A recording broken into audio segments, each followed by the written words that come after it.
What's up, guys? If you didn't catch my review for the first Transformers film, that is up on this channel right now, so if you want to watch that before this one, you're very welcome to do that. So without further ado, let's just get started talking about Transformers Revenge of the Fallen.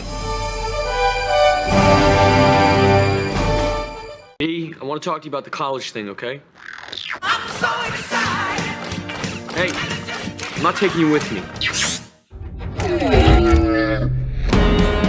So Transformers Revenge of the Fallen stars Shia LaBeouf and Megan Fox, just like the first film, and it is directed by Michael Bay. Now, after the first film, I was not too impressed. I mean, it was fine, but it was nothing monumental. So, going into the second one, it could have either been better, or it could have been worse, or it could have been the same. So going into it, once the film starts, there's a very interesting opening sequence that this film has. It's like literally first scene. It's like a prehistoric kind of thing. I'm not really too sure what was going on because as far as I'm concerned, it had really nothing to do with the rest of the film. So, after that, it was just, the story begins of this kind of, Sam Witwicky, played by Shia LaBeouf, he's moving on, he's going to college, he's kind of done with the robots, as we think, and then, something happens, coincidentally, and which, makes the whole film go from there. And the performances in this movie are,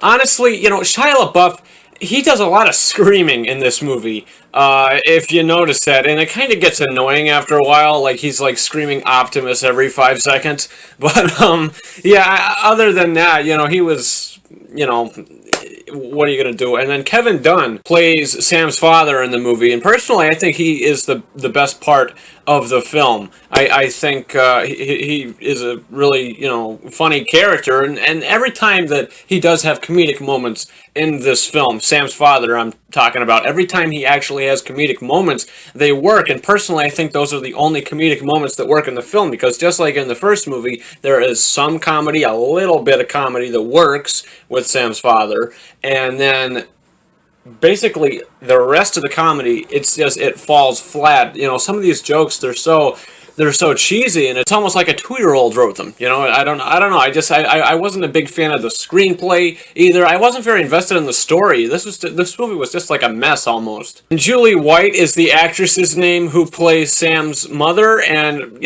her character, I'm not sure if she's on something or if she's intoxicated, or what her problem is, because she is very, very, very obnoxious and very strange in this movie. Like, she's very outgoing. Now, I don't know if that's the way the character's supposed to be, but I don't know, I think she's kind of weird. And, for a film like this, you'd think the visual effects, all the CGI and stuff would be better than it was in the first film, but personally, I think the CGI, it wasn't... Honestly, I think the CGI in the first film, the special effects, I thought that stuff in the first film was better than the effects in the second film. I don't know why.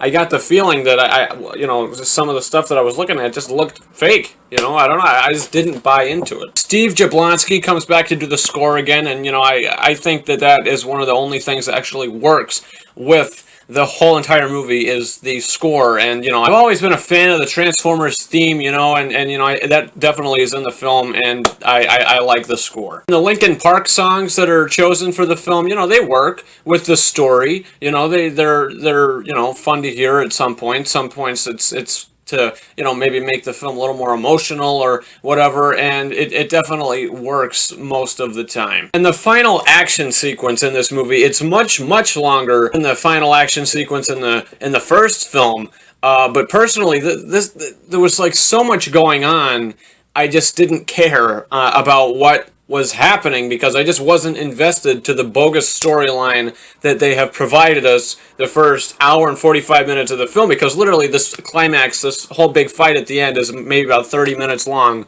and you really get bored after a while. You really get tired of watching all these pointless explosions and all this crap going on. I wasn't a fan of it. Overall, this movie is a little bit too long. I think it could have been condensed a lot, especially the final battle of the film. I think it could have been definitely condensed And it's not as good as the first movie technically, which is, visual effects wise, and it's also not as good story wise, plot wise. So overall, I'm really sorry to have to say this, but Transformers Revenge of the Fallen, 1.5 out of 5 stars. I don't like this movie at all. The first one, it's watchable. This movie is almost to the point where it's not even watchable.